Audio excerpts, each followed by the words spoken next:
Hello traders, welcome back to my YouTube channel. So I hope you all are having a great weekend.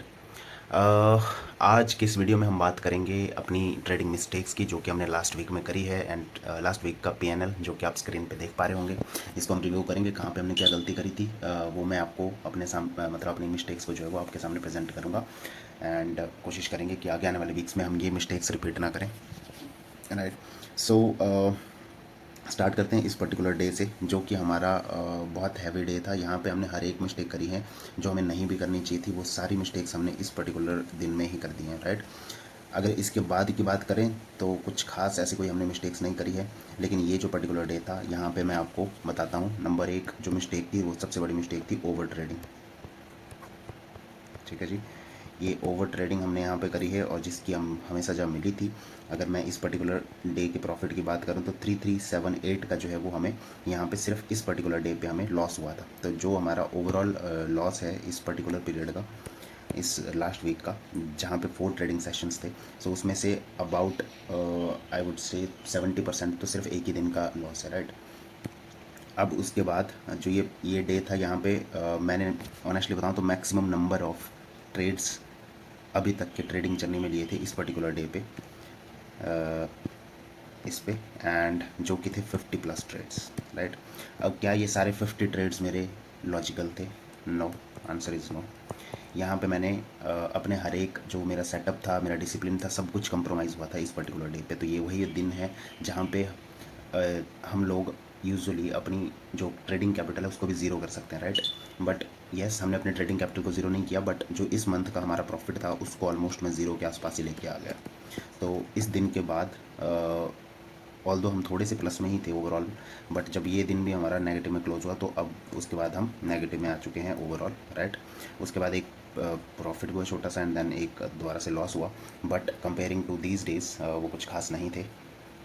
And इसी के साथ हम overall जो है वो अभी नेगेटिव में आ चुके हैं for this month. Right, so over trading यहाँ पे सबसे बड़ी मिस्टेक थी। दूसरा, आपने सेटअप पे ट्रेड ना करना, बिकॉज कुछ ट्रेड जब आप ओवर ट्रेडिंग की ओर जाते हो, राइट, सो स्टार्टिंग के कुछ ट्रेड आपके एज़ पर डिसिप्लिन होते हैं, एज़ पर आपके रूल्स होते हैं, बट उसके बाद आज जब आप मतलब ओवर ट्रेडिंग करने लग जाते हो। ओके, इस दिन की मैंने आई थिंक आपको बताया भी था शायद कि ये जो मेरा लॉस था इनिशियली धीरे धीरे बढ़ता हुआ अबाउट 14 to 1500 तक पहुंच चुका था, एंड उसके बाद मैं इसे वापस 500 के आसपास तक ला चुका था, और मैं चाह रहा था कि ये ऑलमोस्ट 400 तक आ जाए। बस 100 रुपये नीचे लाने के चक्कर में इसको मैंने ऑलमोस्ट डबल से ट्रिपल कर दिया, मतलब मोर देन डबल कर दिया बेसिकली।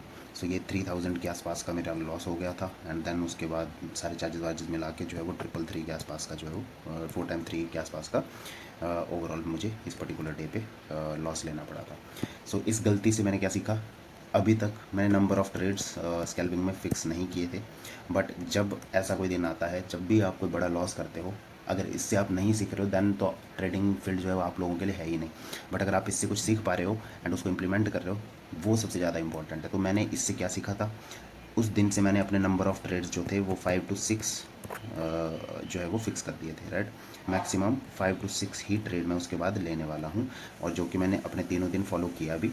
राइट, इसको बस कॉन्स्टेंटली फॉलो करते रहना है। रिजल्ट्स मंथ एंड तक जो भी होंगे वो मैं आप लोगों के साथ शेयर कर ही दूंगा, बट नंबर ऑफ़ ट्रेड्स मैंने डिफाइन कर लिए हैं। मैक्सिमम रिस्क जो है वो should not greater than 1000 rupees. Right, वैसे मेरी कोशिश रहेगी कि 700 to 800 तक ही मैं मैक्सिमम जाऊँ, बट अगर इन केस समटाइम्स हमें एक आधा बड़ा लॉस हो जाता है तो मोर देन 1000 रुपीज़ से तो कभी भी नहीं होना चाहिए। राइट, मैं 1000 के आसपास, 1000 जैसे आई गेस लास्ट डे था हमारा 1050 के आसपास।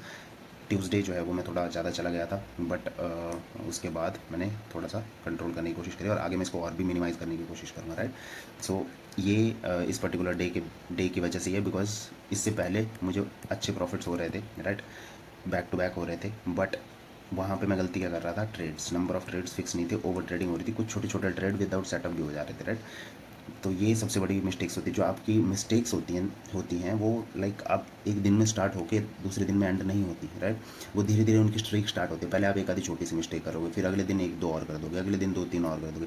तो ऐसे जो है वो आपका जो मिस्टेक्स का ग्राफ है ना वो ऐसे ऐसे ऊपर जाता ही रहता है। तो उसकी सज़ा फिर एक दिन ऐसा आएगा कि आपको रियलाइज़ करना ही होगा। राइट, जब तक आप प्रॉफिट में होते हो ना तब तक आप रियलाइज़ नहीं कर पाते हो कि मैं कहाँ पे गलत जा रहा हूँ, बट जब जिस दिन एक बड़ा सा लॉस होता है ना उस दिन आपको सेल्फ रिव्यू करना ही पड़ता है, क्योंकि जब आपकी जेब से पैसा जाता है ना तो मार्केट आपको फोर्स कर देता है वो करने के लिए।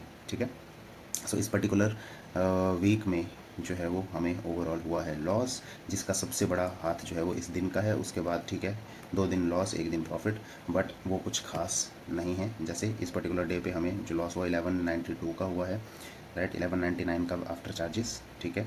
अब इसके अगले दिन की अगर हम बात करें तो 17 को छुट्टी थी, सॉरी 18 की अगर हम बात करें, ओके, तो 18 को जो है वो हमें हुआ था प्रॉफिट। ये हमारा 1400 समथिंग का था, बट आफ्टर चार्जेस जो है वो 1345 आया था। इसमें मुझे 1800 का प्रॉफिट हो चुका था, 1800 प्लस का प्रॉफिट था। बट उसके बाद मैंने दो छोटे छोटे ट्रेड और लिए थे, तो छोटे छोटे रिस्क के साथ, उसमें 200 रुपये के ऐसे कोई रिस्क थे। तो उसके बाद जो है वो ये 1450 के आसपास तक आया, एंड देन हमारे अकाउंट में 1345 रुपीज़ जो है वो क्रेडिट हुए थे, राइट। अब अगर हम लास्ट मतलब फ्राइडे की अगर हम बात करें तो फ्राइडे की जो हमारी ट्रेडिंग थी उसमें भी हमें लॉस हुआ था, राइट। ये इसमें हमें जो लॉस था वो 1000 के आसपास का था, बट आफ्टर चार्जेस जो है वो 1163 तक ये पहुंच गया था। तो इसीलिए इसको भी हमें और मिनिमाइज़ करना है, बिकॉज जो हमारे जो नॉर्मल प्रॉफिट होते हैं वो रहते हैं 900 टू 1500 के आसपास तक। इसके आसपास ही हमारे जनरल प्रॉफिट्स रहते हैं, राइट। कभी कभार हम 1500 से ऊपर भी चले जाते हैं, 1800 तक जैसे जा चुके हैं 1-2 बारी, ठीक है। और कभी कभी हम 400-500 रुपये पे भी डे क्लोज करते हैं, जहाँ पे हमें लॉसेस भी होते हैं, बट ये हमारी जनरल रेंज है, राइट। तो हमें कोशिश मुझे ये करनी है कि जो मेरा मैक्सिमम लॉस रहे वो इस रेंज से नीचे ही रहे, राइट। तो इसीलिए 700 टू 800 जो है वो थोड़ा सही फिगर है, बिकॉज इससे क्या होगा कि मैं अपने लास्ट डे का प्रॉफिट लूज़ नहीं करूँगा, मतलब उस प्रॉफिट के अंदर ही ट्रेडिंग करूँगा, ठीक है। सो ये मेरा मैक्सिमम लॉस है जो मैंने डिसाइड किया हुआ है 700 टू 800 के आसपास। बट अगर मैक्स कभी मान लो दिन ख़राब रहा तो 1000 रुपीज़ तक भी मैं जा सकता हूँ। बट ये सिर्फ ऐसा नहीं है कि डेली बेसिस पे हज़ार ऐसे ही होना चाहिए, राइट। मतलब हर बारी जो लॉस हो रहा है मैं 1000 रुपये ले रहा हूँ, प्रॉफिट फिर 1100 that is not acceptable at all. तो अगर जैसे दो बारी मेरा 1000 या 1000 प्लस के आसपास का लॉस हो चुका है, अब मुझे अगली बारी कोशिश करनी है कि मुझे 1000 से नीचे ही लॉस लेना है, राइट। ये क्यों होता है, मतलब यहाँ तक मैं क्यों पहुँच जाता हूँ, बिकॉज जो अगर हम बैंक निफ्टी की बात करें तो जनरल जो लॉस होता है, अगर एक स्कैल्प की मैं बात करूँ तो अबाउट 250 पॉइंट्स प्लस पॉइंट्स के आसपास रहता है। मतलब 250 रुपीज़ का हमारा जो है वो नॉर्मल एस एल हिट होता है जो स्कैल्पिंग पे, बिकॉज 10 प्लस ही आपको एस एल लेना पड़ता है। अबाउट 15 से 17 रुपये के आसपास आपको एस एल लेना पड़ता है। ऐसे बहुत कम ट्रेड्स होते हैं जहाँ पे 5, 6 या 7 या 10 पॉइंट्स का एस एल बन रहा होता है, राइट। जब भी एक अच्छा मूव आने लगता है तो कैंडल्स छोटी छोटी नहीं बनती हैं, तो वहाँ पे आपको मिनिमम इतना तो लॉस लेना ही पड़ता है, राइट, बैंक निफ्टी में। सो ये था आई गेस। मैंने कोशिश करी कि मैं अपनी मिस्टेक्स आप लोगों के सामने प्रेजेंट कर पाऊँ, जो कि मैंने बताई दी है। ओवर ट्रेडिंग जिस दिन होगी उस दिन आप हर एक मिस्टेक करोगे, हर एक कुछ ट्रेड्स में, जैसे फॉर एग्जांपल फोमो भी होता है, राइट। उसके बाद कुछ ट्रेड्स जो है आप विदाउट सेटअप लोगे, ठीक है जी। अपना कोई भी डिसिप्लिन या रूल्स फॉलो नहीं करोगे, ठीक है। वो सारी चीज़ें आप करोगे जिस दिन ओवर ट्रेडिंग होती है। तो इसीलिए ये जो है वो हमें अवॉइड करना है। अब 5 to 6 हमने मैक्स ट्रेड्स जो है वो फिक्स कर दिए हैं। अगर ये भी हमें लगता है, मुझे लगता है कि इसमें भी हमें कुछ और फर्दर सोचना चाहिए। जैसे फॉर एग्जांपल कंसेक्यूटिव लॉसेस वाले जो ट्रेड्स होते हैं उनमें भी अगर लेट से 5 की जगह सिर्फ 3 पे ही आना है, तो वो भी मैं धीरे धीरे मतलब सेल्फ रिव्यू अगले वीक ट्रेडिंग करेंगे एंड देखेंगे उसमें हमें कैसे रिजल्ट्स मिल रहे हैं। अगर वहाँ पे भी रिजल्ट्स अच्छे नहीं मिलते हैं तो फिर हम और फर्दर मतलब ड्रिल डाउन करेंगे, कोशिश करेंगे कि अपने रूल्स को और स्ट्रिक्ट करें, सो दैट उन्हीं के अंदर रहते हुए हम अपनी सारी ट्रेडिंग जो है वो पूरी करें, ठीक है। So I guess that is it for this video guys. मैंने आपको अपनी मिस्टेक्स बता दी हैं, अपने उनको सही करने के लिए मैं क्या कर रहा हूँ मैंने वो भी बता दिया है। अगर आपका कोई भी इसके रिगार्डिंग कोई भी सजेशन हो तो प्लीज़ कमेंट बॉक्स में ज़रूर मेंशन करना, राइट। अगर मेरी वीडियो, मेरे ऑनेस्ट ओपिनियंस जो भी मैं आपके सामने प्रेजेंट कर रहा हूँ, जो भी सेल्फ एनालिसिस आपके सामने कर रहा हूँ, अगर वो आपको अच्छा लग रहा है, आप अपने आप से रिलेट कर पा रहे हो, so please do subscribe to my channel and like all my videos, right. So इस वीडियो को यहीं पे एंड करते हैं। ज़्यादा बड़ा इसको खींचने की ज़रूरत नहीं है, बिकॉज जो एक सेल्फ रिव्यू करना था वो मैंने आपके सामने प्रेजेंट कर दिया है। That is it. सो इसी के साथ जय हिंद, जय Bharat, Vande Mataram. And I hope कि आपका जो नेक्स्ट ट्रेडिंग वीक है वो एक अच्छा प्रॉफिटेबल वीक रहे, आप अच्छे से प्रॉफिट्स कमाओ। सो मिलते हैं मंडे के ट्रेडिंग सेशन में। Bye bye.